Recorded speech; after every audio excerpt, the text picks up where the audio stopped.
This place. Rain may have washed away the blood, but not the memory. My poor Mary.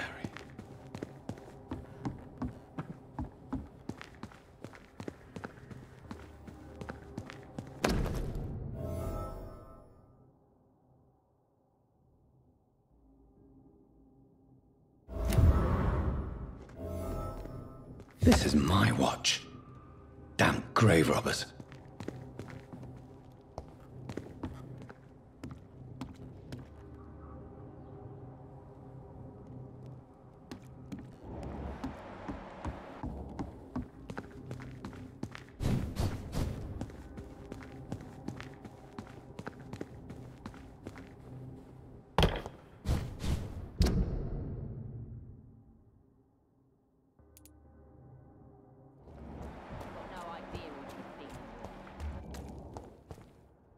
Good evening, Miss Cox. Hello again, Dr. Reid. What do you want?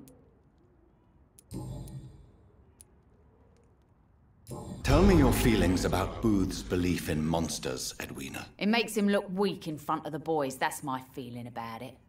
But ghosts don't scare me. You don't believe he really saw something, then? I don't care what he saw or not. All I know is that a real man keeps his fears to himself if he wants to be obeyed.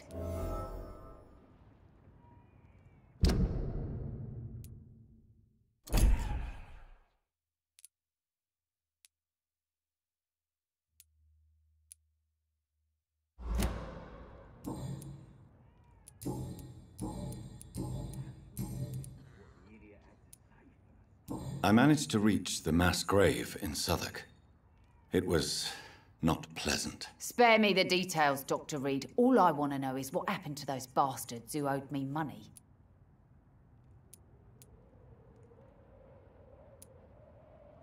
I'm afraid those bastards, as you call them, are in the mass grave. Dead? Shit. That money would have been useful. Well, I'll tell my boys to avoid the place if it's that dangerous. Yes. Everybody should avoid that place until further notice. Okay then, Doctor. It looks like you deserve your reward after all. The Wet Boot boys thank you for your help. Can I see what you have to sell? As long as you have money, I'll show you all I have.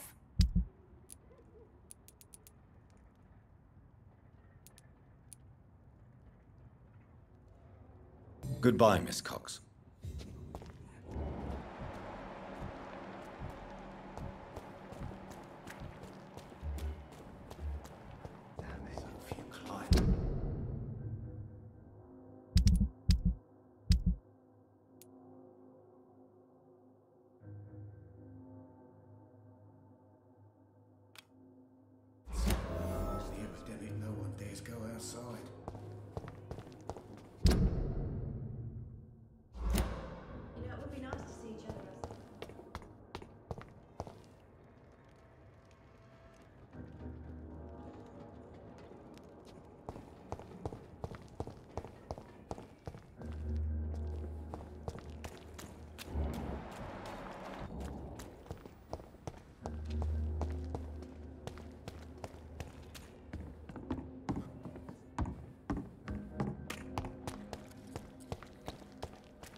I can feel it coming in my bones.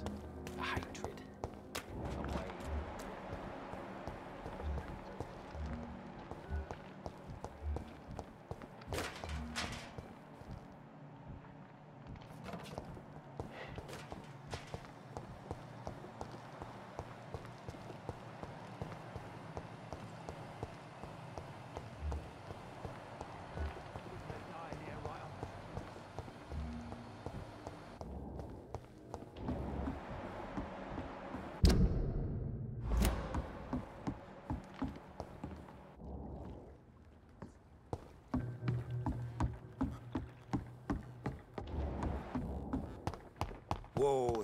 Wars never really end.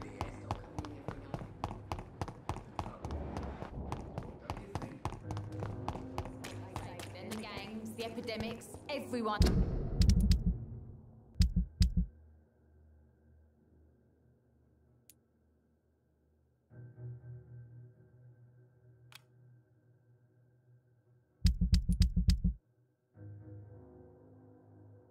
throwing the blame.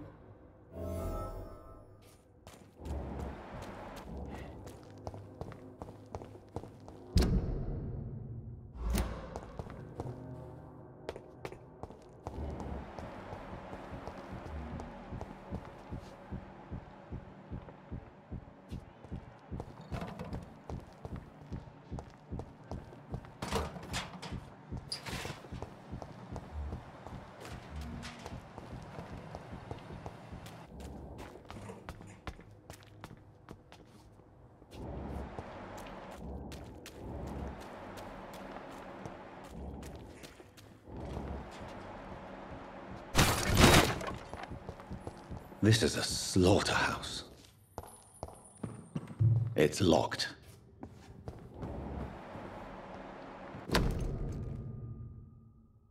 From Seymour to my beloved mother Stella.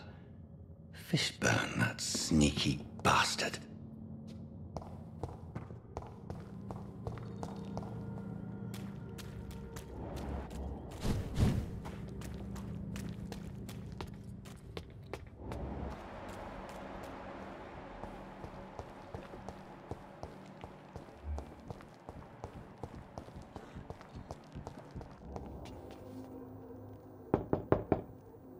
Good evening, Mrs. Fishburne. May I come in, please? Of course. Dr. Reid. Just grow eyes in the back of that head, sir. Gentlemen are easy targets in these parts.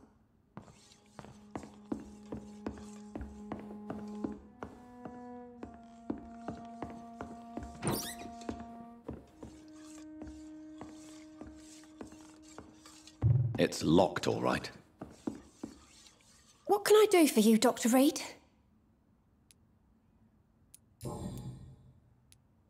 The orphan that regards you as a mother. Please tell me about him, Stella.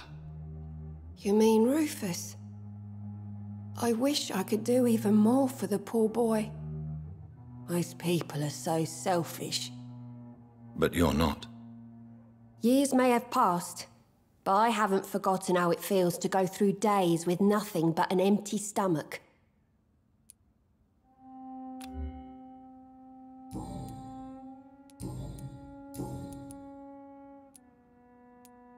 I believe you may find this necklace of interest. What is it? I don't understand. It's a gift your son was hoping to give you. But I'm afraid it links him to the nearby murders. You mean this belongs to one of his victims? Jesus. I knew this day would come. Please, Dr. Reid, accept this for your trouble and leave me be. This day? You mean you already knew? Are you buying my silence? I will not be an accomplice in this. What? No. No. My son's crimes distress me more than you can imagine. But I'm his mother. I love him, I do.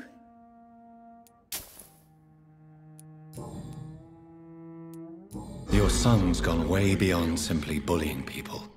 He has a taste for blood, and you know it, don't you, Stella? One night, he told me straight up, in his own words. It was several days after one of his episodes. Why did he confess? Did you suspect something? No. I guess he wanted his old mum to help him fight his, demons. Did Seymour tell you everything that night? More than I could stand. The words he used to describe his hate, his rage, how he feels when he's done it.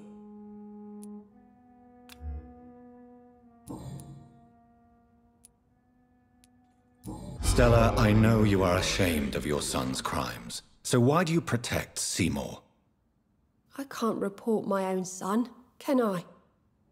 Not a burden I could bear. Burden? How do you mean? They'd hang him for sure.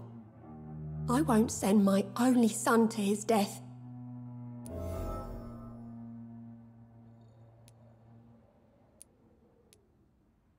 I'm convinced you raised Seymour the best you could. You're not responsible for what he became. If someone ever found the courage to speak to the police, I will take my share. Tell me about these demons Seymour needs your help to fight. Seymour used to be such a happy child, and he is still a helping son most of the time. But when he gets angry, he can hardly contain his rage. All men and women are born innocent, Mrs. Fishburne. But there can be a monster within any of us. Do you think he can be cured, Doctor? Do you think something can extinguish this rage inside my Seymour?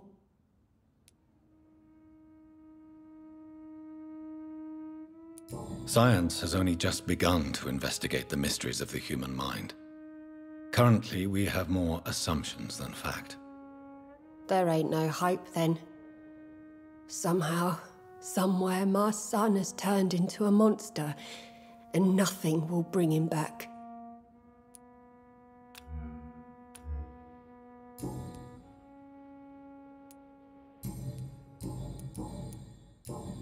Goodbye, Miss Fishburne.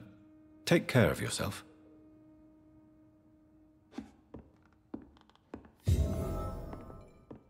Just grow eyes in the back of that head, sir. Gentlemen are easy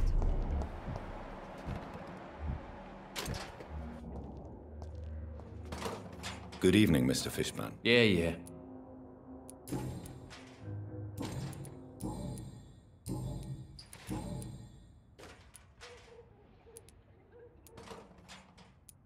Why is your mother protecting you, Seymour? I'm her son. She's the only one who knows me. Sometimes I think she knows me better than I know myself. I understand you love her, but can't you see the awful situation you've put her in? Do you think my mum would have a better life if I were dead? She seems so sad to know me sometimes.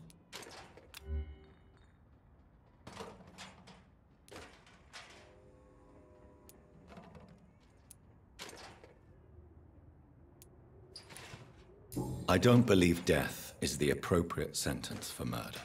Not in a civilized society. But the last word has to remain with the law. There is no law around here. No justice to be found.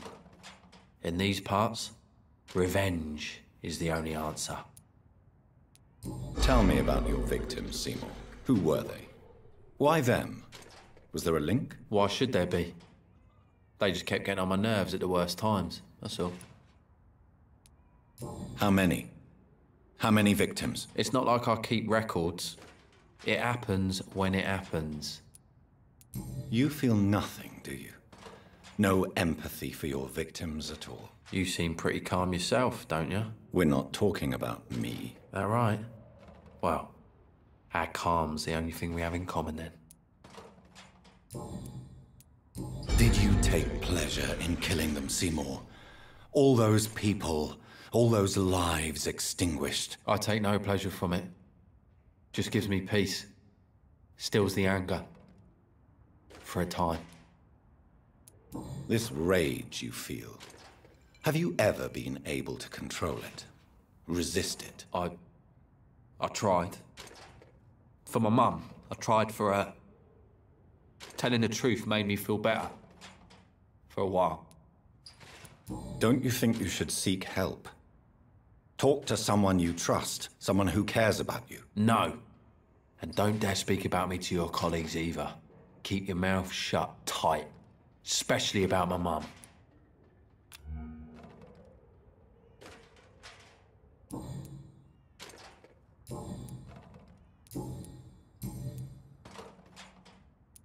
Have you heard anything recently about Sean Hampton's shelter? I don't give a rat's arse about Sean Hampton, his shelter, or any of the losers who sleep there.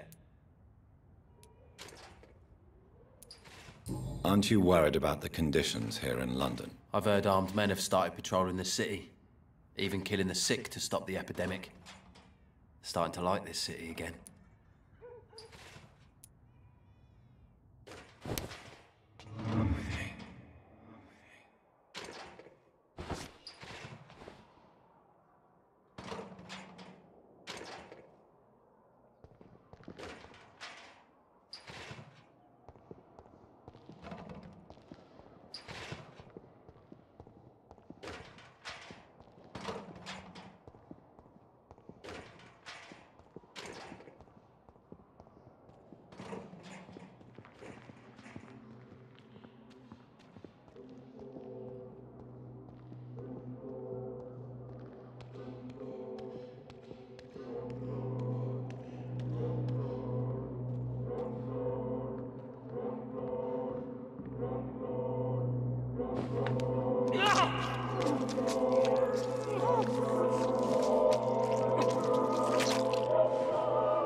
You tricked me good, Doctor.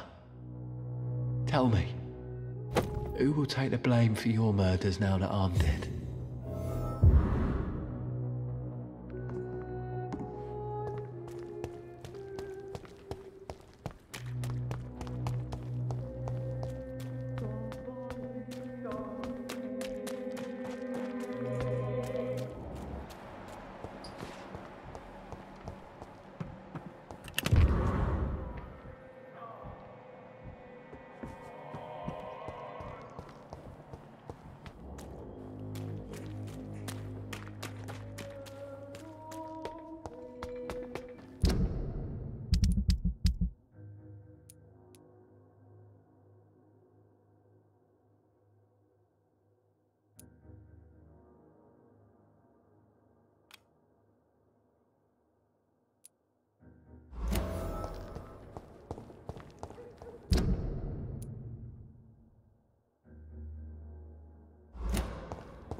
Boots shouldn't be fighting each other.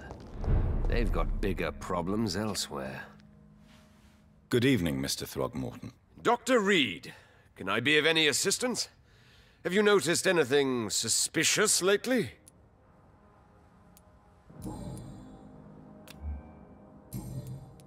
Have you heard any rumors regarding Sean Hampton's shelter? The sad saint will always be a target for vampires, but I'm keeping an eye out.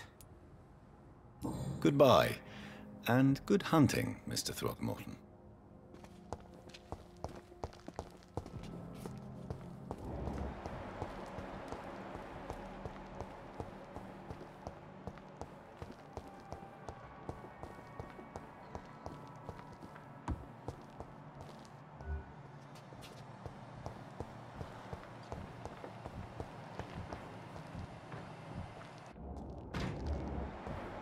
I know I've got something that'll strike your fancy.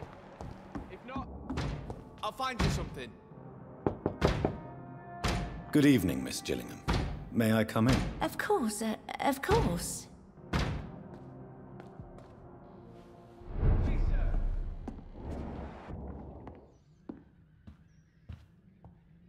So, Dr. Tippets, what brings you back here? We haven't talked in quite some time.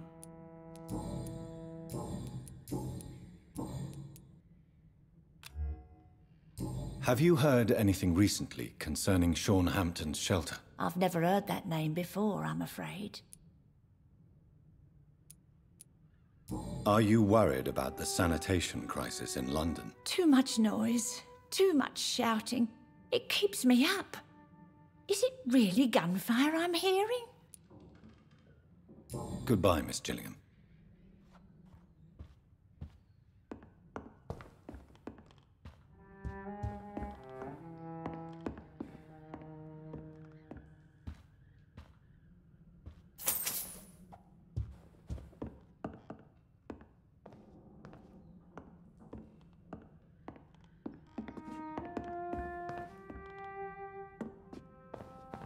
It's locked, all right.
Eternal gratitude for your protection, Master.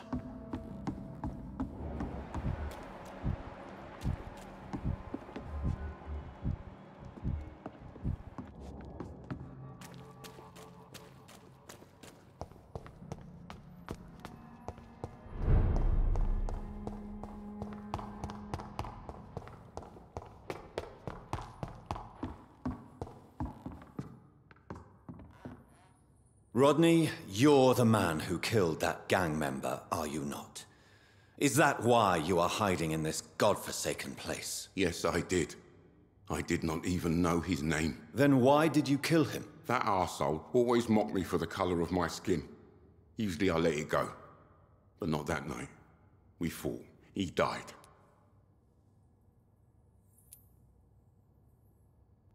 And now you hide amongst the dead. Like a spineless coward. The bravest man I ever met got killed for what he believed was right. I'm perfectly fine living like a spineless coward, as you put it. Believe me, Rodney, you won't survive here long. No matter what you did, you must go back to where you used to live. I'll go back to the docks then. But if I die, remember that the blood of Rodney Grader will be on your hands.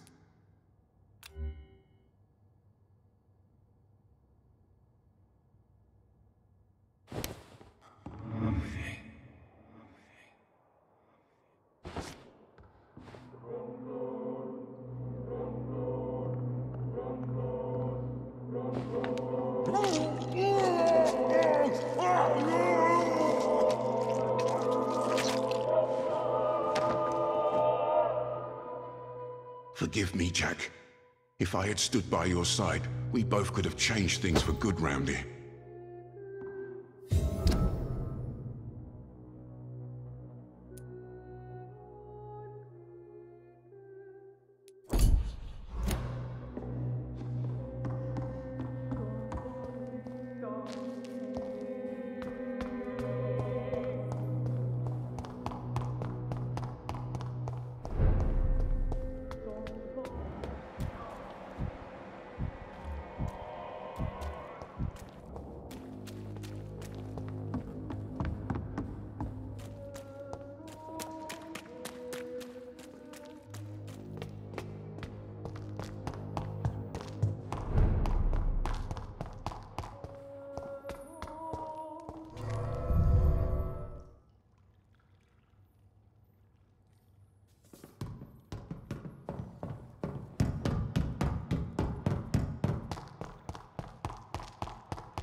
It's locked.